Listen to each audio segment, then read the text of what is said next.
Tagumpay ang ika-4 na civilian mission ng atin ito coalition sa West Philippine Sea. Yan ay kahit pa ilang beses silang binuntutan ng Chinese Coast Guard bago makarating sa Pag-asa Island. Darito po ang report ni Mobile Journal Arles de los Santos. 5 miles ang distance dito sa Pag-asa Island.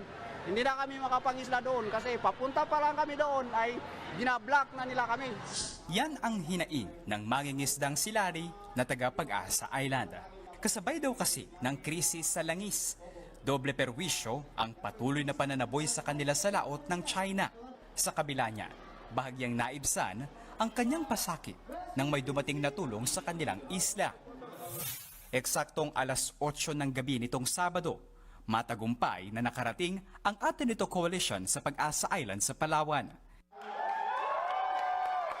Ito ang unang civilian mission na nakatapak sa mismong kalupaan ng isa sa 9 na teritoryong hawak ng Pilipinas sa Kalayaan Group of Islands.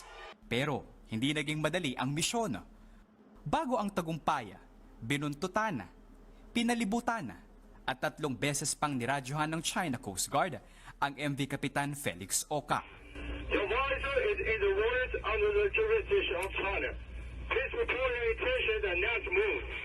Pero hindi yan naging hadlang para makarating sa Pag-asa ang barko. Pagkagat ng bukang liwayway ngayong linggo, nangahas ang atin ito coalition.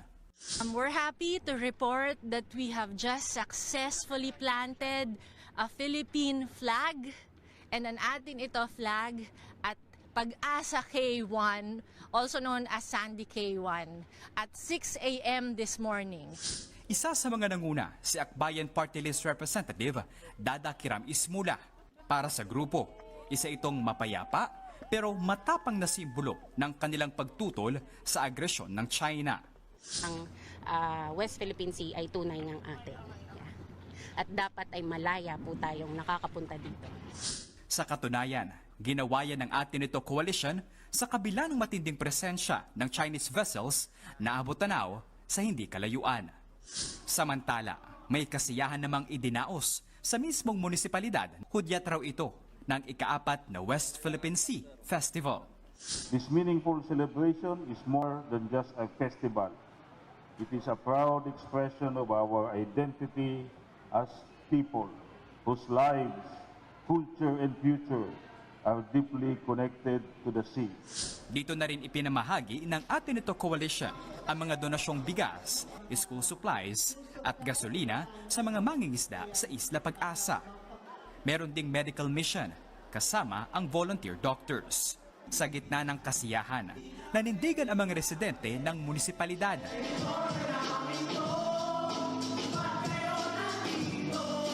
Giit ni Mayor Belcesar Alindogan, hindi nila kailanman ipamimigay o isusuko ang isla.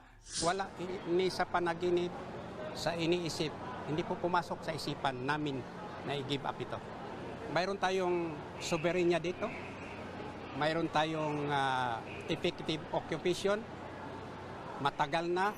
Pinuri naman ng Armed Forces ang matagumpay na pagdating ng atin ito coalition sa Pag-asa Island.